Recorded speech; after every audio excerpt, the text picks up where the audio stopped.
dari kasus-kasus yang seperti tadi Ibu sebutkan, apa sih Bu pendekatan yang bisa diambil oleh orang tua untuk memulihkan kerenggangan hubungan antara orang tua dan anak? Baik Mbak Nia, untuk memulihkan kerenggangan hubungan antara orang tua dengan anak, orang tua itu perlu upgrade ilmu parenting, terutama parenting Islam.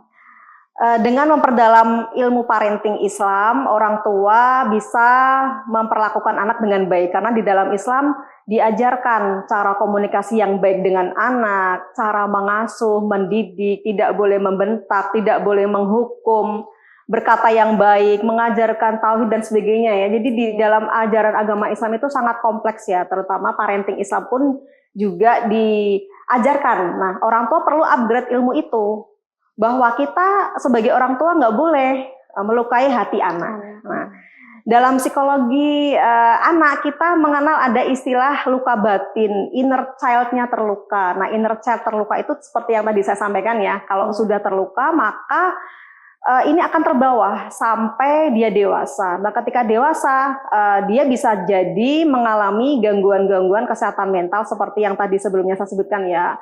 Mungkin bisa jadi depresi, bisa melakukan hal-hal yang tidak diharapkan negatif ya, mencari perhatian orang lain atau temannya dalam bentuk kenakalan remaja. Kemudian ada kasus-kasus bunuh diri, pinjol, judi online, juga termasuk tadi yang saya sebutkan tentang perilaku seksual yang menyimpang.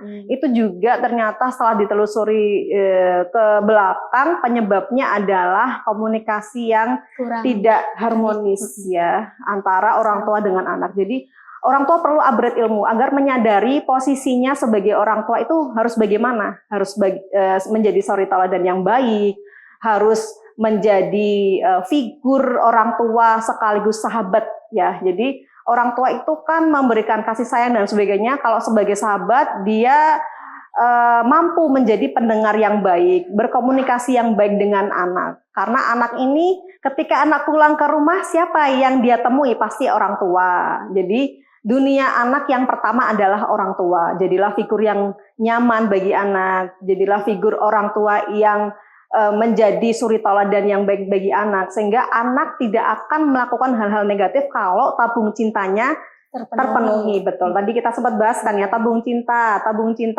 itu apa? Tabung cinta itu sesuatu yang ada di dalam diri setiap individu yang harus dipenuhi dengan hal-hal positif. Nah, kalau anak tabung cintanya siapa yang memenuhi? Yaitu orang tua. Kalau suami istri tabung cintanya siapa yang memenuhi? Ya suami istri itu sendiri ya. Jadi untuk memenuhi tabung cinta dan untuk menjaga kesehatan mental anak agar menjadi pribadi yang baik, pribadi yang soleh, yang sehat secara fisik maupun mental maupun secara spiritual, maka tabung cinta anak harus dipenuhi. Orang tua harus upgrade ilmu tadi ya, ilmu parenting, ilmu keislaman dan sebagainya. Insya Allah kalau orang tua upgrade ilmu parenting, ilmu keislaman, maka akan menjadi orang tua yang baik bagi anak.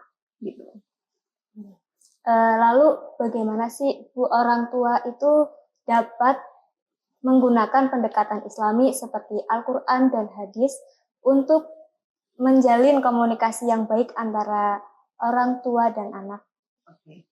Di dalam Al-Quran dan hadis banyak sekali kisah-kisah ya yang bisa kita ajarkan kepada anak tentang komunikasi yang baik, tentang perilaku atau akhlak yang baik. Di antaranya ada cerita atau kisahnya Nabi Yusuf ya, nabi-nabi ya, salah satunya kan Nabi Yusuf. Nabi Yusuf ini mengajarkan apa sih kepada anak-anak kita, yaitu mengajarkan bagaimana memaafkan saudara, ya kan. Dia dari keluarga yang kakak beradik ya, anggota keluarganya banyak, kakak beradiknya, tetapi Nabi Yusuf ini mendapatkan perlakuan yang buruk dari saudaranya.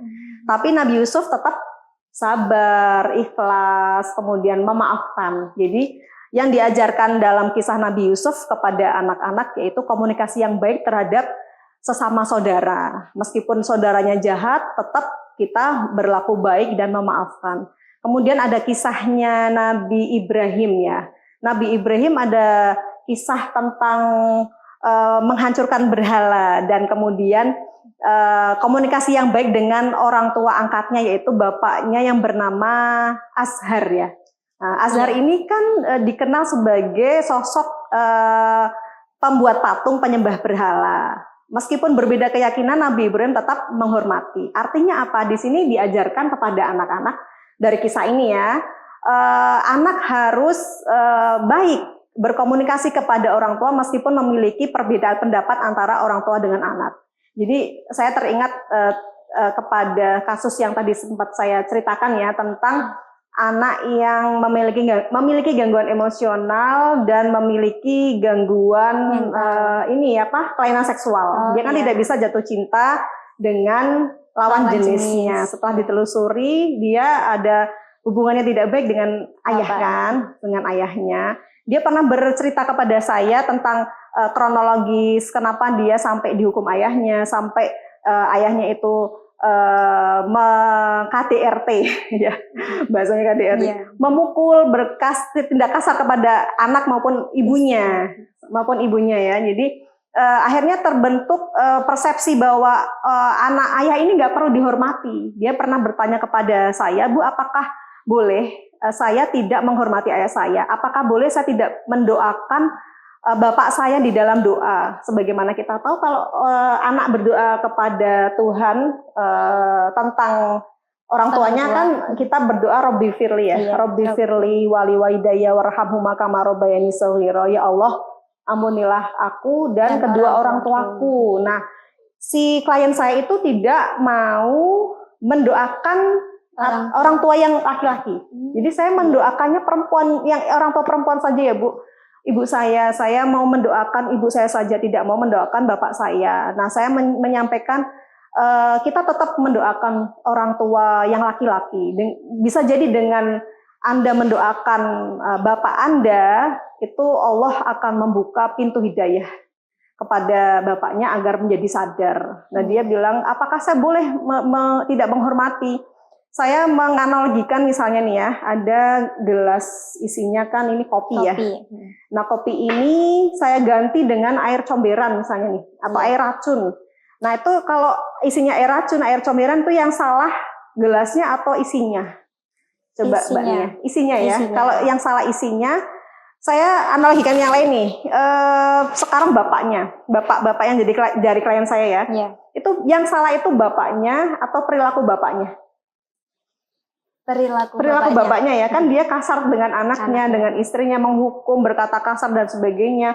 Nah, itu yang salah kan bukan bapaknya, tetapi perilakunya. Maka tetap kita sebagai anak harus menghormati orang tua, betul. Meskipun dia berbuat tidak baik, iya, seperti halnya Nabi Ibrahim memiliki orang tua yang berbeda keyakinan, itu juga Nabi Ibrahim tetap menghormati. Kemudian ada kisah Nabi Muhammad kan, tentunya sebagai Nabi Agung kita, suri tauladan kita, itu juga Nabi Muhammad memberikan pelajaran komunikasi yang baik antara orang tua dengan anak, antara sesama manusia dan sebagainya. Kisah Ashabul Kahfi, kisah siapa lagi banyak ya di dalam ajaran agama Islam ya. Kalau diceritakan nggak selesai. Gitu. Saudara, itulah tadi pembahasan kita mengenai paduan parenting Islami. Semoga dari sini kita dapat memetik pesan dan bisa bermanfaat bagi kita semua. Demikian episode Mutiara Iman kali ini. Saya Nia Permatasari mewakili tim yang bertugas pamit undur diri. Sekian, wassalamualaikum warahmatullahi wabarakatuh. Waalaikumsalam warahmatullahi wabarakatuh.